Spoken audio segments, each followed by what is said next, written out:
tragedy that marred the state's primary election evening last night, with Congressman Jerry Litton and 5 others killed in that plane crash at Chillicothe.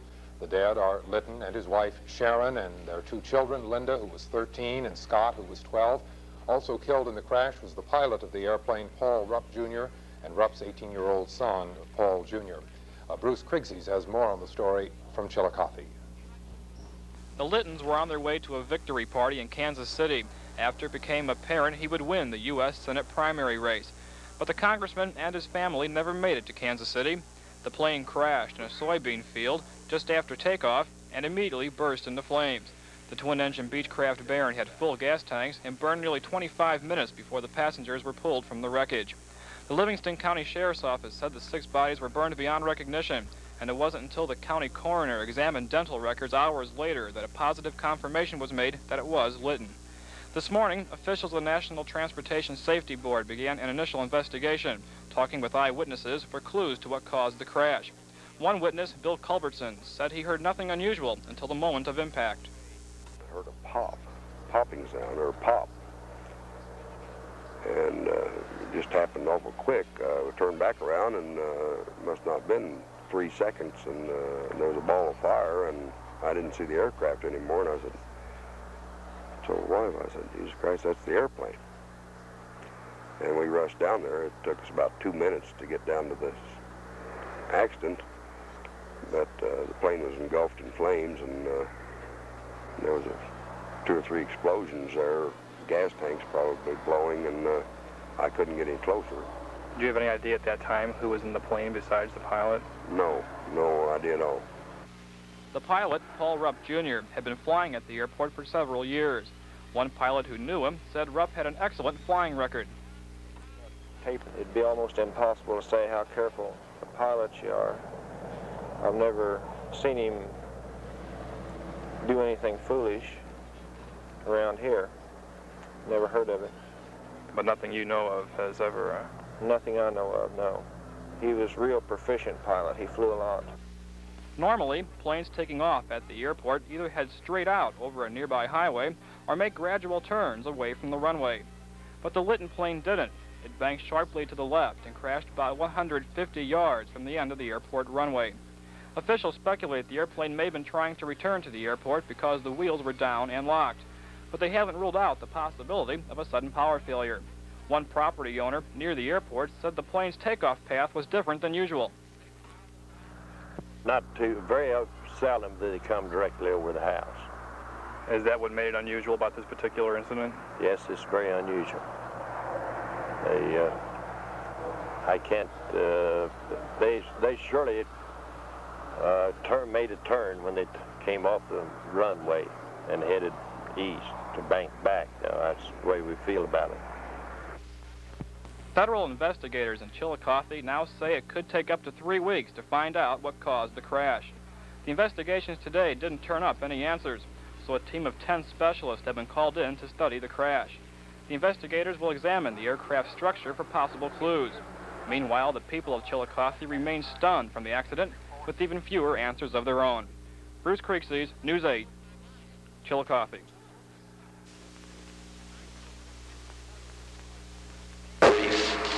Statement. And when I'm finished, I'm going to ask that we close down the headquarters and that everybody go home and say some prayers. That scene in St. Louis was part of the political climate last night in Missouri as the first news of Jerry Litton's tragic death was received. Litton was an ambitious man and a remarkable achiever, both in and out of politics. Mike Mahoney has been in Litton's hometown since the first word of the crash was received, drawing a profile of Jerry Litton, the man. Jerry Litton was born in a small town near Chillicothe called Lock Springs on May 12, 1937. Those were the Depression years, and his mother and father lived in a small 3-room farmhouse. Looking back on those days, Litton once remarked that his home looked more like a shack than a farmhouse. The Littons moved to Chillicothe while Jerry was in high school. He compiled a remarkable record there, winning many honors, including a statewide post for the Future Farmers of America. He was also involved in athletics, but even he admitted he probably dropped more passes for the Chillicothe football team than he caught. When he left for the University of Missouri, money was still tough to come by for Jerry Litton. He worked as a broadcaster for a local radio station, he worked on a local newspaper, and he even gave high school commencement addresses to pay his way through school as an agriculture journalism major. One of his teachers, Richard Lee, could even then spot his potential. I knew Jerry when he first came here as a student in the late 50s. He was interested in agriculture journalism, and it was easy to see at that time that he was destined for bigger and better things. He was engaged in youth work, he was engaged in politics, he was engaged in campus activities here at the university. And one of the real pleasures a university professor has is watching the progress that students he's had a close relationship with progress in their chosen field. So through the years, I've been able to watch Jerry's progress, first in the beef cattle industry and later as a politician. Litton met Sharon Somerville, and they were married in 1959. They had 2 children. Linda was born in 1962, and Scott came along in the following year.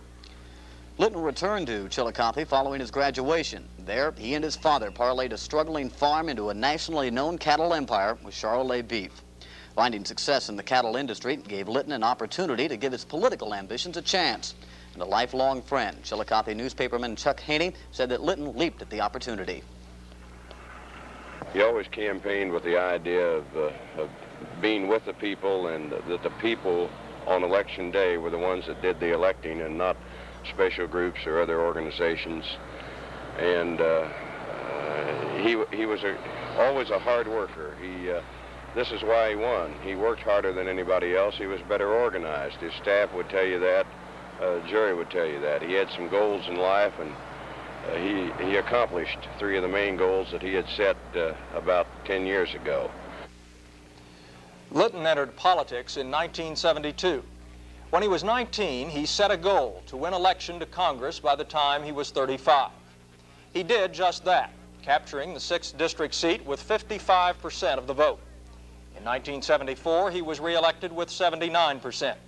Last year, he decided it was time to move up to the Senate, and he started his campaign.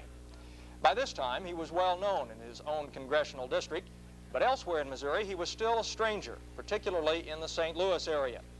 And he had to win a sizable vote there to be a contender, especially when pitted against 2 men with already famous names, former Governor Warren Hearns, fellow Congressman Jim Symington. So Litton hit the trail running. A tireless campaigner with a dedicated staff, Litton worked hard, and by yesterday had managed to pull out a victory which astounded even his most ardent supporters. He won the Democratic senatorial nomination by nearly 100,000 votes. He campaigned everywhere. He campaigned hard. 2 months before the election, he was running behind in the polls. 2 weeks before the election, odds makers were calling the race even. In his campaigning, he covered all the major issues and spoke to the point. I suppose the over 10,000 people in the state of Missouri that have contributed to my campaign find it a good investment. If I'm not willing to contribute to my own campaign, if I don't have enough confidence in myself, I certainly am not in a position to ask others to contribute to my campaign. About time we start being tougher on the criminals once they're caught. We have just a small percentage of those people, for example, that are caught in the area of drugs and sale of hard drugs are convicted, and a small percentage of even those who are convicted are ever sent to prison. I think it's about time we set some mandatory sentencing for those people who commit a crime in the possession of a firearm, for those who commit a crime dealing in hard drugs. I think we ought to be tougher on the criminal. Let them know they're going to be punished and stick with it, and not let so many people off scot-free as we have in the past. I don't know we ought to have a moratorium, but I'm certainly not a great believer in the long-range prospects of nuclear energy at this point. I'm not convinced that they're safe. I can't support the funding proposal of the plant at Fulton. I think we need to be very careful about expansion of nuclear energy, and I'm not so sure it's safe at all. Asked to grow grain, and they were promised a market and an opportunity to the world market. The farmers kept their end of the contract. The longshoremen did not. And if I had been president, I would have seen to it that the Justice Department moved with expediency and slapped the kind of a fine on the longshoremen that ought to have been slapped on to them, that would have encouraged them to go on back to load the ships as their contract called for. Some 15% less money is being allocated for agricultural research this year than was the case in 1966. And the ironical thing is that we were spending more of our budget for agricultural research at a time when we had storage bins full and great surpluses of food than we're spending now when feeding the world is such a big problem.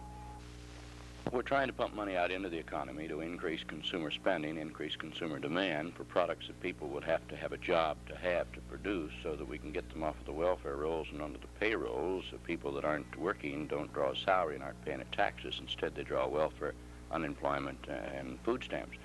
So I would hope the net effect would be to put more people back to work and let them pay a tax, stimulate the economy, and pull us up out of this recession that we're pulling. Much of Jerry Litton's political success can be attributed to his unusually adept use of the media, especially television.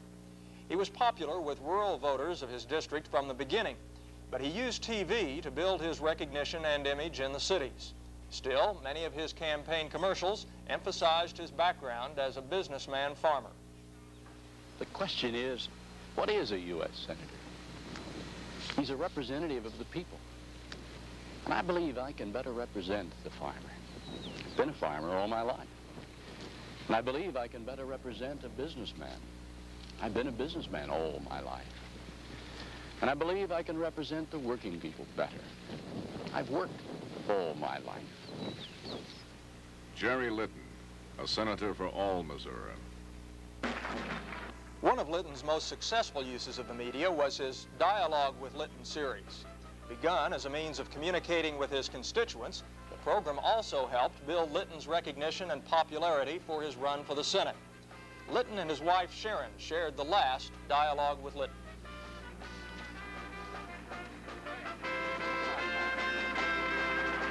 My feeling is very simple. I'm very interested in government, history, politics, always have been. The thing that's disturbed me the most is the fact that we don't really seem to have representative government. And yet that's the principle on which this country was founded. If you go back and study the records of Thomas Jefferson, George Washington, and those who founded this great democracy of ours, you'll find that they were planters, they were farmers, they were businessmen. Thomas Jefferson, after being sworn in as President of the United States, went down to the local pub to eat an hour later and had to wait for an hour or so to get a table. And he was like them. He was one of them. And we seem to have lost that today. We have far too many professional politicians that have been in politics all their life. And we talk about representative government. Well, we really don't have representative government. To have it representative, they've got to be able to understand our feelings and our concerns. We need more farmers, businessmen, homemakers, housewives, people from the real world serving in public office so they can represent us. You don't have to be hungry to understand those who are hungry, but it helps. You don't have to have had a crop failure or lost your crop to understand the problems of the farmer, but that too helps. Neither do you have to fill out dozens of forms every day to understand the problems of businessmen, but that too helps. And we have so many in government who've done nothing but government that they can't relate to understand the problems of real people. My two opponents in this race, for example, both of them went to law school, got right out of law school, went right into public bureaucracy, either elected or appointed position. And they're trying to represent us. They've never run a business, met a payroll, owned a farm. They've been in the government all their lives, and in my opinion, that's the reason why we have lost confidence in our government, because our government is not us. It's not us at all. It's not made up of real people. It's made up of plastic politicians and professional bureaucrats. All they know is government, and that's why we have too much of it, in my opinion.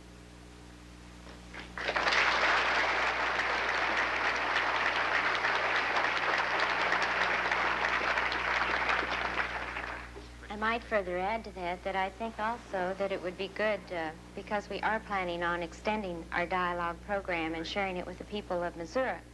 And because we would like for them to feel like we feel with you all. We feel close, and we know you're our friends. And this is what we would like to do statewide, is to bring the government closer to the people so that we can talk and know what the people feel. And we feel that we'll both be better off.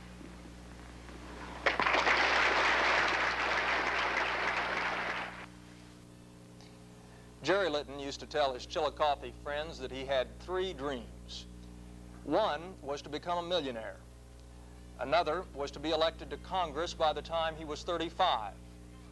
The third was to win the race for the U.S. Senate Democratic nomination. He came within hours of fulfilling all three of those dreams, and he left behind a lot of friends. Stunned, because everyone was working for him to become the senator. It's quite an honor to our town to have a person representing us who was a citizen of this community. And everyone you talked to this morning are just really shocked and grief-stricken. I talked to one lady over the phone a while ago that had worked in the Litton home, and when she answered the phone, she was crying. So that's the way a great many people feel towards Jerry Litton's death. I wonder, well, I really don't think there'll ever be another Jerry Litton. There'll be great men from other places, but nobody will be that close to. I feel shocked, lost, disbelieving. But I remember I wrote him a note one time before he went into politics. I said something about, Jerry, we should go into politics.